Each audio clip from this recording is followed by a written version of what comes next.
Ang ikalawang sulat ni Pablo kay Timoteo. Unang kabanata.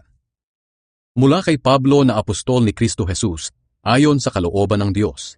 Sinugo ako ng Diyos para ipahayag ang tungkol sa buhay na ipinangako niyang makakamtan nating mga na kay Kristo Jesus. Timoteo, minamahal kong anak, sumaiyo nawa ang biyaya, awa at kapayapaang galing sa Diyos Ama at kay Kristo Jesus na ating Panginoon. Pasasalamat sa Diyos at paalala kay Timoteo. Nagpapasalamat ako sa Diyos na pinaglilingkuran ko ng may malinis na konsensya, tulad ng ginawa ng mga ninuno ko.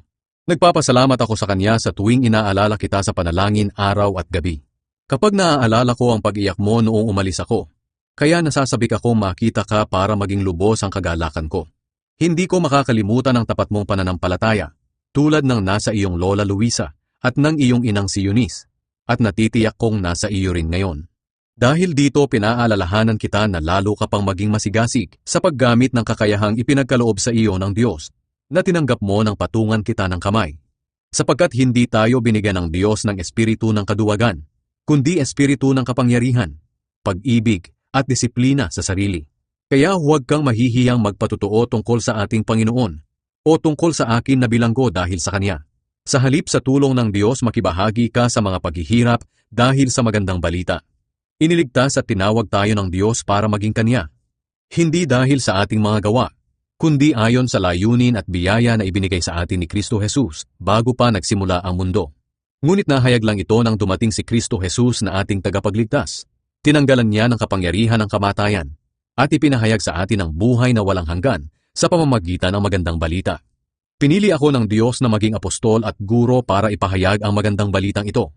Ito ang dahilan kaya ako dumaranas ng mga paghihirap.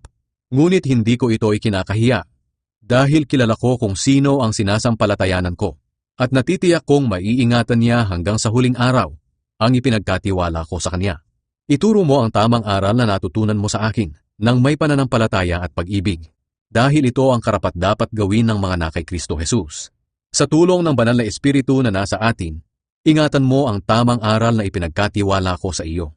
Alam mong tinalikuran ako ng halos lahat ng mga kapatid sa probinsya ng Asya, pati na sina Figelos at Hermogenes. Kaawaan sana ng Diyos si Onesiphorus at ang pamilya niya, dahil lagi niya akong tinutulungan at hindi niya ako ikinahiya kahit na ako'y isang bilanggo. Sa katunayan, nang dumating siya sa Roma, sinikap niya akong hanapin hanggang sa matagpuan niya ako. At alam na alam mo kung paano niya ako tinulungan noong nasa Efeso ako.